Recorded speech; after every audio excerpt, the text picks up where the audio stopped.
കഴിഞ്ഞ ദിവസമൊക്കെ P M Shri ആയിരുന്നു വലിയ വിവാദം. പി എം ശ്രീ എങ്ങനെയെങ്കിലുമൊക്കെ ഒതുക്കിക്കെട്ടി ഒരു സ്റ്റൈലിലാക്കിയിട്ടുണ്ട്. ഇപ്പോൾ ഇനി അടുത്തത് സി എം ശ്രീയാണ്. സി എം ശ്രീ എന്ന് പറയുമ്പോൾ നമ്മുടെ ചീഫ് മിനിസ്റ്ററുമായിട്ട് ബന്ധപ്പെടുന്ന ശ്രീ പെട്ടെന്നൊരു തെരഞ്ഞെടുപ്പിന് മുന്നോടിയായിട്ട് നമുക്കറിയാം ബജറ്റ് വരാൻ പോകുന്നതേ ഉള്ളൂ. ചിലപ്പോൾ ഫെബ്രുവരി അവസാനത്തിലോ മാർച്ചിലോ ഒക്കെ ആയിരിക്കും അടുത്ത ബഡ്ജറ്റ് വരേണ്ടത്. അതൊരു ഇടക്കാല ബഡ്ജറ്റ് തന്നെ ആയിരിക്കും വരേണ്ടത്, കാരണം തെരഞ്ഞെടുപ്പ് വരുന്നത്. പക്ഷേ അതിനു മുമ്പ് ഇത്രയും വലിയ ആനുകൂല്യങ്ങളൊക്കെ പ്രഖ്യാപിച്ചുകൊണ്ടൊരു സംഭവം, ഭയങ്കര ക്ഷേമ പദ്ധതികൾ ആവിഷ്കരിച്ചുകൊണ്ട് ക്ഷേമ പെൻഷനുകൾ 2000 രൂപയിലേക്ക് എത്തപ്പെടുന്ന തരത്തിലേക്ക് എത്തുന്ന ഒരു സമീപനം, ഇത്രയും വലിയൊരു സംവിധാനത്തിലേക്ക് എത്തുവാൻ എന്താണ് ശ്രീ പിണറായി വിജയനിലെ ചേതോ വികാരം ഇങ്ങനെ എത്തിക്കുവാൻ? ഇവിടെ 9.5 വർഷം കഴിഞ്ഞു. ഇനി 3-4 മാസം. ഈ 4 മാസം 5 മാസത്തിനുള്ളിൽ 2 തിരഞ്ഞെടുപ്പുകൾ. അതിലേറ്റവും പ്രധാനപ്പെട്ടത് പഞ്ചായത്ത് തിരഞ്ഞെടുപ്പ് തന്നെയാണ്. കാരണം പഞ്ചായത്ത് തിരഞ്ഞെടുപ്പിൽ വിജയിച്ചാൽ നിയമസഭാ തിരഞ്ഞെടുപ്പ് വിജയിക്കാൻ കുറച്ചുകൂടി എളുപ്പമായിരിക്കും. അപ്പോൾ ഈ കഴിഞ്ഞ 9-9.5 വർഷമായി നഷ്ടപ്പെട്ടിരിക്കുന്ന ഇമേജ് എല്ലാം കൂടി തിരിച്ചു പിടിക്കാൻ എന്തെങ്കിലും ഒറ്റമൂലി വേണം എന്നുള്ളതായി. അപ്പോൾ അതിന് കണ്ടെത്തിയതാണ് ഇന്നലെ ഒരേ സമയം പി എം ശ്രീയിലും വിജയിച്ചു, ഒപ്പം സി എം ശ്രീ ആയിട്ട് എൻ്റെ വക പദ്ധതിയായിട്ട് ഇത്രയും പ്രഖ്യാപനങ്ങൾ. അപ്പം ഈ പ്രഖ്യാപനങ്ങളൊക്കെ കേൾക്കുമ്പോൾ നമുക്ക് ഈ ചില വ്യക്തികൾ എടുക്കുന്ന നിലപാട്, അതായത് ഇൻകം ടാക്സ് വരുമ്പം പാപ്പരാണ്, അതേ വീട്ടിൽ സംബന്ധാലോചനക്കാർ വരികയാണെങ്കിൽ കോടീശ്വരന്മാരാണെന്ന് പറയും. രണ്ടും പറയുന്ന ഒരാളാണ്. ഇപ്പം നമ്മുടെ മുഖ്യമന്ത്രിയും ധനമന്ത്രിയൊക്കെ പറയുന്നത് കേട്ടാൽ തോന്നും വാരിക്കോരി കൊടുക്കാൻ ഖജനാവ് നിറഞ്ഞ് കവിഞ്ഞ് ഈ വെള്ളം ഡാം തുറന്നു വിടുമല്ലോ ഒരു പരിധിക്ക്, അതേപോലെ ഖജനാവിൽ ഉൾക്കൊള്ളാൻ പറ്റാത്ത പണം വന്നതുകൊണ്ട് പാവത്തങ്ങൾക്ക് കൊടുക്കാൻ വേണ്ടിയിട്ട് ചെയ്യുന്ന പദ്ധതിയായിട്ടാണ് ഇവിടെ നമ്മൾക്ക് ഇത് കാണാൻ കഴിയുന്നത്. ഈ പണ്ടൊരു സിനിമയിൽ ഒരു പാട്ടുണ്ടായിരുന്നു, പഞ്ചായത്തിൽ കുരുവി ജയിച്ചാൽ പൊന്നോണം നാടാകെ, തോട്ടിൻകരയിൽ വിമാനമിറങ്ങാൻ താവളമുണ്ടാക്കും, NGOമാർക്കെല്ലാം ഇന്നത്തെ ശമ്പളം 4 ഇരട്ടി എന്നൊക്കെ. ഇത് കേട്ടാൽ ആരും വോട്ട് ചെയ്തു പോകും. അതിൻ്റെ ഒരു തനി ആവർത്തനമാണ് ഇവിടെ. ഇപ്പോൾ ഉദാഹരണത്തിന് ഈ ആശമാർ, അവർക്ക് ഒരു ദിവസം 232 രൂപയാണ്. 1000 രൂപ വർദ്ധിപ്പിച്ചു. അതിനെ 31 കൊണ്ട് ഭാഗിക്കണം, 30 കൊണ്ടുമല്ല. കാരണം ഏറ്റവും കൂടുതൽ മാസങ്ങൾ 31, 4 മാസമേ ഉള്ളൂ 30. ഫെബ്രുവരി ഒരു മാസമേ ഉള്ളൂ. 31 കൊണ്ട് ഭാഗിച്ചാൽ 32 രൂപയാണ് ഒരു ദിവസം വർദ്ധിപ്പിച്ചു കൊടുത്തിരിക്കുന്നത്. നമ്മുടെ വീട്ടിൽ കിളയ്ക്കാൻ വരുന്ന ആളിന് ഏറ്റവും കുറഞ്ഞത് വർധന വരുമ്പോൾ 50 രൂപയാണ്. ഒരു റൗണ്ട് ചെയ്താണ് വർധന. അതുപോലും കൊടുക്കാത്ത ഒരു ഗവൺമെൻറ്. അവിടെ എന്താണെന്ന് വെച്ച് കഴിഞ്ഞാൽ ഇവരോടുള്ള പ്രതികാരമാണ്. ഇന്ന് 264-ാമത്തെ ദിവസമാണ് ആ സമരം. അതുകൊണ്ട് 264 രൂപ കൂട്ടി കൊടുക്കും. അത് അവരോട് കാണിക്കുന്ന ഏറ്റവും വലിയ അനീതിയാണ്. അപ്പം അവർക്ക് 1000, അംഗനവാടിക്കാർക്ക് 1000, പാചക തൊഴിലാളികൾക്ക് 1000. ഇവിടെ ഏറ്റവും വലിയ രസം ഈ പെൻഷൻ ഒക്കെ വർദ്ധിപ്പിച്ചു എന്ന് പറയുമ്പോൾ 21 മാസമായി നമ്മളുടെ കെട്ടിട നിർമ്മാണ തൊഴിലാളി പെൻഷൻ കൊടുത്തിട്ടില്ല എന്ന് മാത്രമല്ല, AKG സെൻറ്ററിൻ്റെ പുതിയ കെട്ടിടത്തിന് 25 കോടി രൂപ ചിലവായി എന്നാണ് സുപ്രീം കോടതി പറഞ്ഞത്. പക്ഷേ ഇവിടെ റവന്യൂവിൽ കൊടുത്തപ്പോൾ 10 കോടിയേ ഉള്ളൂ. കാരണം 1% വെച്ച് സെസ് കൊടുക്കണം. ഇത് കിട്ടേണ്ടുന്നതിൽ നല്ലൊരു ശതമാനവും CPMൻ്റെ അനുഭാവികളാണ്. സ്വന്തം പാർട്ടി ഓഫീസിൻ്റെ കെട്ടിടത്തിൽ പോലും വഞ്ചന കാണിച്ച് ആ വിഭാഗങ്ങൾക്ക് കിട്ടാനുള്ള നക്കാപ്പിച്ച പെൻഷൻ പോലും ഇല്ലാതാക്കിയിട്ട് തെരഞ്ഞെടുപ്പിൻ്റെ തൊട്ട് മുമ്പേ ഇത് ചെയ്താൽ ഇത് പ്രഹസനമാണെന്നും ഇത് കൊടുക്കാനുള്ളതല്ല എന്നുള്ളത് എൻ്റെ ഉദ്ദേശശുദ്ധിയെ മനസ്സിലാക്കാം. നരേന്ദ്രമോദിയും പണ്ട് ഇതേപോലെ ആയിരുന്നു. അതുകൊണ്ടാണ് ഇദ്ദേഹത്തെ കണ്ട് മോഡിയാണോ, മോഡിയെ കണ്ട് ഇദ്ദേഹമാണോ? പെട്രോളിൻ്റെയും ഡീസലിൻ്റെയും ഗ്യാസിൻ്റെയും വില തെരഞ്ഞെടുപ്പുകൾ വരുമ്പോൾ അദ്ദേഹം 2-1 രൂപ കുറയ്ക്കുമായിരുന്നു, നമുക്കറിയാവുന്നതാണ്. അന്ന് അതിനു വേണ്ടിയിട്ടാണെന്ന് ആക്ഷേപിച്ചവരാണ് ഇപ്പോൾ ഈ പണി കാണിക്കുന്നത്. ഇനി ജീവനക്കാർക്ക് 1 ഗഡു DA കൊടുത്തു എന്ന് പറഞ്ഞു, 6 ഗഡു കുടിശ്ശിക കിടക്കുക. അതേപോലെ ഈ കൊടുക്കുന്നതിനകത്ത് മുൻകാല പ്രാബല്യം കൊടുക്കണം. 4 DA ഇതിനു മുമ്പ് കൊടുത്തതെല്ലാം 39ഉം 37ഉം മാസങ്ങളുടെ കുടിശ്ശിക ഇല്ലാതാക്കിക്കൊണ്ടാണ്. ഈ കൊടുക്കുന്ന DA കൃത്യമായി കൊടുക്കുന്നതാണെന്നായിരിക്കും കരുതുന്നത്. ഒരിക്കലും അല്ല. 2023 ജാനുവരിയിൽ കിട്ടാനുള്ളതാണ് ഇപ്പം കൊടുക്കുന്നത്. അത് ഈ പണ്ട് ഈ ട്രെയിനുകൾ ഒരുപാട് ലേറ്റാവുന്ന ഒരു കാലത്ത് ഒരു ദിവസം കേരള എക്സ്പ്രസ് കൃത്യമായി വന്നപ്പോൾ ഞങ്ങൾ ആ TTയോട് പറഞ്ഞു, സാറേ ഒരു ദിവസമെങ്കിലും നേരത്തെ കൃത്യമായി വന്നതിൽ സന്തോഷം എന്ന് പറഞ്ഞപ്പോൾ അദ്ദേഹം പറയാം, ഇത് ഇന്നലത്തെ ട്രെയിനാണ്, ഇന്നത്തെ ട്രെയിൻ നാളെ വരും എന്ന് പറഞ്ഞതുപോലെ ഒരു ഗഡു DA, ഈ DAയുടെ കൃത്യമായ കാര്യങ്ങൾ അറിയാൻ വയ്യാത്തവരായിരിക്കും, കണ്ടോ ഈ പണം ഇല്ലാത്തപ്പോഴും വാരിക്കോരി കൊടുക്കുന്നു. ഓരോ പെൻഷനർക്കും കിട്ടാനുള്ള കുടിശ്ശിക പെൻഷൻ കിട്ടാതെ 1.5 ലക്ഷം പെൻഷൻകാർ മരണപ്പെട്ടു പോയി. അതൊക്കെ ഇവിടെ ചർച്ച ചെയ്യപ്പെട്ട വിഷയങ്ങളാണ്. ഇനി നെല്ല് സംഭരണത്തിന് താങ്ങുവില 30 രൂപയാക്കി. സിവിൽ സപ്ലൈസിന് ഇത് കൊടുത്തിട്ട് പണം കിട്ടാതെ എത്രയോ പേർ ആത്മഹത്യ ചെയ്തു. എത്രയോ കോടി രൂപ നെല്ല് സംഭരിച്ചതിൻ്റെ പണം കൊടുക്കാനുണ്ട്. ഈ കൊടുക്കാനുള്ള പണം കൊടുക്കാതിരിക്കുമ്പോഴാണ് വർദ്ധിപ്പിച്ചിരിക്കുന്നത്. കടലാസിൽ ഇതെല്ലാം വർദ്ധിപ്പിക്കാം, ഇതെവിടെ നിന്ന് എടുത്തു കൊടുക്കും? ഈ ഗവൺമെൻറ് അധികാരത്തിൽ വരുമ്പോൾ കേരളമുണ്ടായി EMS തൊട്ട് ഉമ്മൻചാണ്ടി വരെ ഭരിച്ചു പോയപ്പോൾ എല്ലാവരും കൂടെ ചേർന്ന് വരുത്തി വെച്ച കടം ഏതാണ്ട് 1 ലക്ഷത്തി ചില്ലുവാനും കോടിയായി. 1.5 ലക്ഷം വരെ എല്ലാം കൂടി വന്നാൽ 1.5 ലക്ഷം കോടിയായി. ഇപ്പോൾ അത് കിഫ്ബിയുടേതും കൂടെ കൂട്ടിച്ചേർത്താൽ ഏതാണ്ട് 6 ലക്ഷമുണ്ട്. ഇവർ പറഞ്ഞത് ഈ കിഫ്ബി എടുക്കുന്ന പണമൊന്നും സർക്കാരിൻ്റെ ബാധ്യതയിൽ വരില്ല എന്നാണ്. കൺട്രോളർ ആൻഡ് ഓഡിറ്റർ ജനറൽ അത് അങ്ങ് കണ്ടുപിടിച്ചു.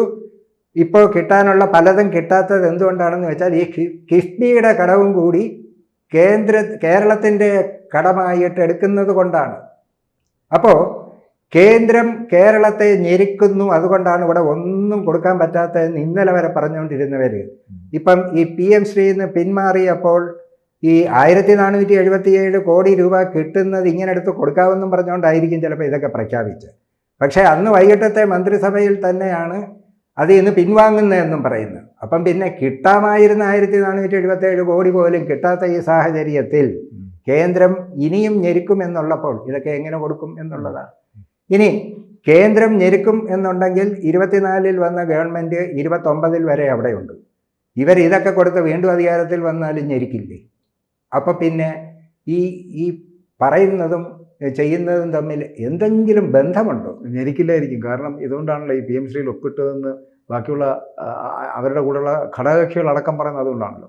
അവർ ഫണ്ടിൻ്റെ കാര്യം പറയുമ്പോൾ 1470 കോടി രൂപയുടെ ഫണ്ടിൻ്റെ കാര്യം പറയുകയാണ് ചെയ്യപ്പെടുന്നത്. അതുപോലെ തന്നെ സർവേക്ഷണ അഭിയാനുമായിട്ട് ബന്ധപ്പെട്ട് വരുന്ന ആ ഫണ്ടും ലഭിക്കേണ്ടതുണ്ട്. മാത്രമല്ല കേന്ദ്ര ഫണ്ടുകൾ പിടിച്ചു വയ്ക്കാൻ അവർക്ക് പലപ്പോഴും പറ്റും, അത് ശരി തന്നെയാണ്. പക്ഷേ അങ്ങനെ വന്നിരുന്നാൽ കൂടിയും ഫെഡറൽ സംവിധാനത്തിൽ അങ്ങനെ എല്ലാം പിടിച്ചു വെച്ചുകൊണ്ടുള്ള സമീപനം സ്വീകരിക്കാൻ കേന്ദ്ര സർക്കാരുകൾക്ക് കഴിയുകയുമില്ല, അല്ലേ? അപ്പോൾ ഇവിടെ ഈ ഉദ്ദിഷ്ടകാര്യത്തിന് ഉപകാരസ്മരണ പോലെ PM ശ്രീ ഫണ്ടിൽ ഒപ്പുവെച്ചുകൊണ്ട് ഇനി വരുന്ന കാലഘട്ടങ്ങളിൽ ഏത് തരത്തിലും മുമ്പോട്ട് പോകാം, ഇവിടെ വിജയിക്കട്ടെ, അതായത് എൻ്റെ തന്ത്രം അതാണ്. കാരണം ഇങ്ങനെ CM ശ്രീ എന്ന് പറയപ്പെടുന്ന സംവിധാനം ഉണ്ടാക്കിയെടുത്തത് PM ശ്രീയെ ഒപ്പിട്ടതിന് ശേഷമാണ്.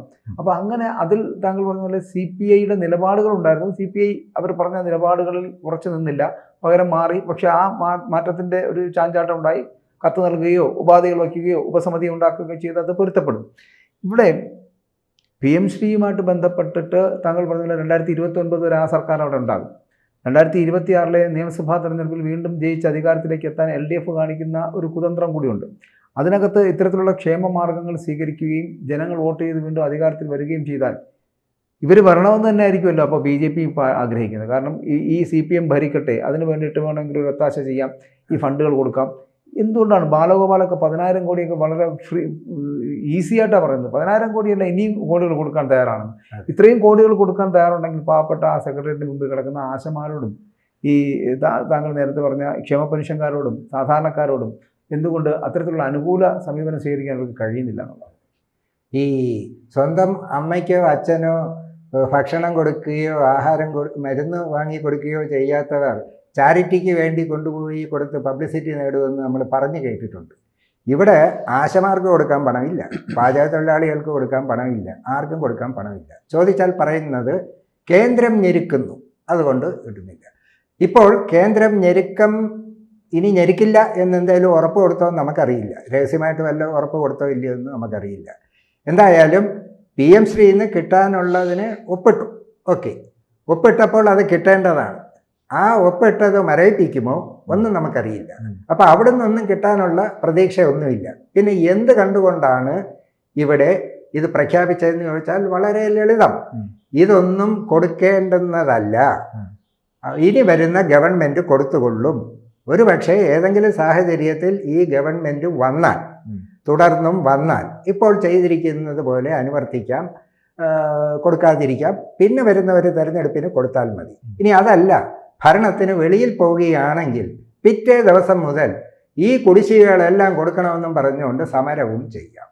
അങ്ങനെ ഒരുപാട് ലക്ഷ്യങ്ങൾ ഇതിൻ്റെ പിന്നിലുണ്ട്. പക്ഷേ ഇതൊക്കെ ജനങ്ങൾക്ക് കൃത്യമായി തിരിച്ചറിയാൻ കഴിയും എന്ന് തന്നെയാണ് നമ്മൾക്ക് തോന്നുന്നത്. ഈ 4.5 വർഷം അല്ലെങ്കിൽ താങ്കൾ പറഞ്ഞ പോലെ 9 വർഷം, ഈ 9 വർഷത്തിനകത്ത് ഈ തിരഞ്ഞെടുപ്പിൻ്റെ കാലഘട്ടം വരുമ്പോഴാണ് അത് എല്ലാ സർക്കാരുകളും ആര് ഭരിച്ചിരുന്നാലും ഇങ്ങനത്തെ സംവിധാനങ്ങളൊക്കെ തന്നെയാണ് ഉണ്ടാക്കിയെടുക്കുന്നത്. പക്ഷേ ഇവിടുത്തെ കാര്യം ക്ഷേമ പെൻഷൻ 1200 രൂപ വർദ്ധിപ്പിക്കാനാണ് ഇരുന്നത്. അതായത് 1600 എന്നുള്ളത് 1800 ആക്കുകയായിരുന്നു. പക്ഷേ ഇപ്പോൾ 2000 രൂപയാക്കിയിരിക്കുന്നത്. അതിൻ്റെ അത് മുൻകാല പ്രാബല്യത്തിലില്ല, നവംബർ 1 മുതൽ പ്രാബല്യത്തിലാവുകയാണ്. 2 നാളെ കഴിഞ്ഞ് മറ്റന്നാൾ തൊട്ട് പ്രാബല്യത്തിലാവുന്നു. അങ്ങനെ അത്രയും പെട്ടെന്ന് വരുന്നത്. മാത്രമല്ല, ക്ഷേമ പെൻഷൻ 2000 ആക്കുന്നു, ജീവനക്കാർക്കും പെൻഷൻകാർക്കും 4% DA ഉണ്ടാകുന്നു, റബ്ബറിൻ്റെ താങ്ങുവില എന്ന് പറയുന്നത് 200 രൂപയിലേക്ക് എത്തപ്പെടുന്നു, താങ്കൾ നേരത്തെ പറഞ്ഞ പോലെ നെല്ലിൻ്റെ താങ്ങുവില ഉണ്ടാക്കുന്നു, അത് 30 രൂപയാക്കി മാറ്റുന്നു. ഇങ്ങനെ വലിയ പ്രഖ്യാപനങ്ങളാണ് നടത്തിയത്. ഇത് മാത്രമല്ല, ഇതിൻ്റെയൊക്കെ ഗുണഫലങ്ങൾ അനുഭവിക്കുന്നത് ലക്ഷക്കണക്കിന് പേർക്കാണ്. ഇത് മാത്രമല്ല, 31.34 ദശാംശം വരുന്ന സ്ത്രീകൾക്ക് 1000 രൂപ വെച്ച് നൽകുന്ന പുതിയ ഒരു സാമ്പത്തിക സഹായ പദ്ധതി കൂടെ ആവിഷ്കരിക്കുന്നുണ്ട്. ഈ പദ്ധതികൾക്ക് ആവിഷ്കരിക്കുമ്പോൾ ഇതെന്തുകൊണ്ട് ഇതിന് മുൻപ് ചെയ്തില്ല എന്നുള്ളതാണ് എൻ്റെ ചോദ്യം.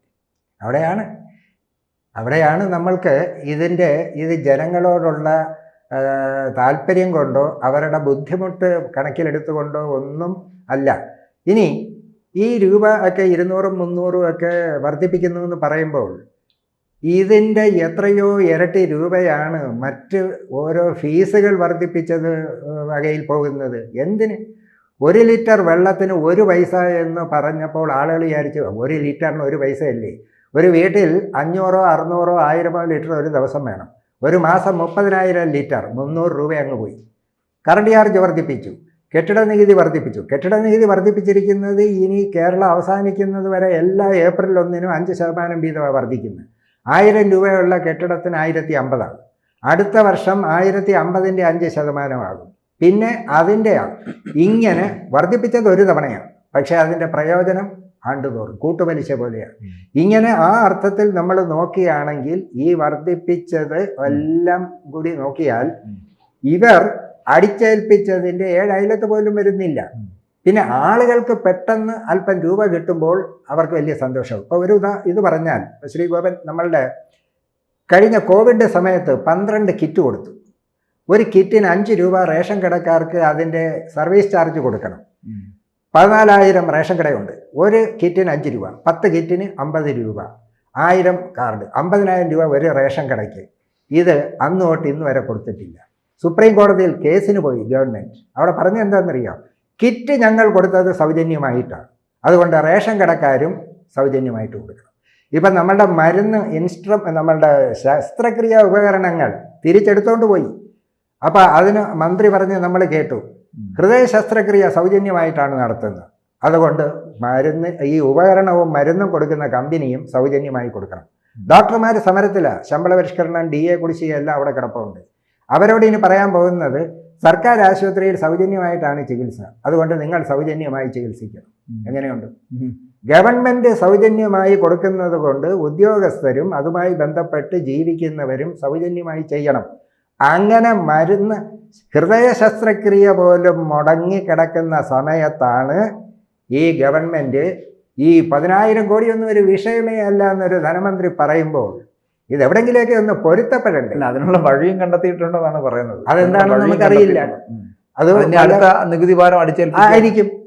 ഇത് എന്തായാലും ഇത്രയൊക്കെ തന്നെയല്ലേ, ഇനി കടുത്ത നികുതികൾ ഒക്കെ കൂടി ഏർപ്പെടുത്തി ഇത് തിരിച്ചു പിടിക്കാനായിരിക്കും. 2 കാര്യങ്ങൾ: ഒന്ന്, പ്രഖ്യാപിച്ചിട്ട് പോവുക, കൊടുക്കണ്ട. അല്ലെങ്കിൽ അതിന് പ്ലാൻ B അവിടെ നിന്ന് തന്നെ കണ്ടെത്തുക. ഈ 2 മാർഗത്തിലല്ലാതെ ഇപ്പം നമ്മൾ ഇപ്പോൾ ഒരു വ്യക്തി എന്നുള്ള നിലയിൽ നമ്മൾ ചിലപ്പോൾ റോഡിലൂടെ പോകുമ്പോൾ ഒരുപാട് പേര് നമ്മളുടെ കൈ നീട്ടും രൂപയ്ക്ക്. നമുക്ക് ആഗ്രഹം കാണും, പക്ഷേ നമ്മൾക്ക് കൊടുക്കാൻ പറ്റുന്നില്ല. എന്തുകൊണ്ടാണ്? കയ്യിലില്ല. അപ്പോൾ കയ്യിലുണ്ടെങ്കിലേ കൊടുക്കാൻ പറ്റൂ. ഇവിടെ കൊടുക്കുമെന്ന് പറയുന്നു, കയ്യിലില്ല, പിന്നെ എങ്ങനെ കൊടുക്കും? അപ്പോൾ ആ അർത്ഥത്തിൽ നോക്കിയാൽ ഇത് ആളുകളുടെ കണ്ണിൽ പൊടിയിടാനാണ്. ഇത് പഞ്ചായത്ത് തിരഞ്ഞെടുപ്പിൽ ജയിക്കാനും പിന്നീട് വരുന്ന നിയമസഭാ തെരഞ്ഞെടുപ്പിൽ ജയിക്കാനും വേണ്ടിയിട്ടുള്ള വെറും ഗിമ്മിക്കാണ്. അല്ലാതെ ആത്മാർത്ഥമായി ഇത് കൊടുക്കാൻ ഈ ഗവൺമെൻറ്റിന് കഴിയില്ല എന്ന് പറയുന്നത് ആഗ്രഹമില്ലാത്തത് കൊണ്ടല്ല, സോഴ്സ് ഇല്ല. കേരളത്തിൻ്റെ സോഴ്സുകൾ ആകെ 2 സോഴ്സേ ഉള്ളൂ. ഒന്ന് ബിവറേജും ഒന്ന് ലോട്ടറിക്ക് പൈസ ഇല്ല, ബിവറേജിന് പൈസ ഉണ്ട്. കേരളത്തിൽ നോക്കൂ, ഏറ്റവും കൂടുതൽ ബോണസ് കിട്ടിയത് ആർക്കാ? ബിവറേജസിൽ 1,02,500. മന്ത്രി ആശംസിച്ചത് അടുത്ത ഓണത്തിന് 2 ലക്ഷം രൂപ നിങ്ങൾക്ക് കിട്ടാനുള്ള ഭാഗ്യം വരട്ടെ എന്നുള്ളതാണ്. എങ്ങനെയുണ്ട്? കൂടുതൽ വാർത്തകളും വിശേഷങ്ങളും നിങ്ങളിലേക്ക് എത്താൻ ABC മലയാളം സബ്സ്ക്രൈബ് ചെയ്യുക, ബെൽ ബട്ടണും അമർത്തുക.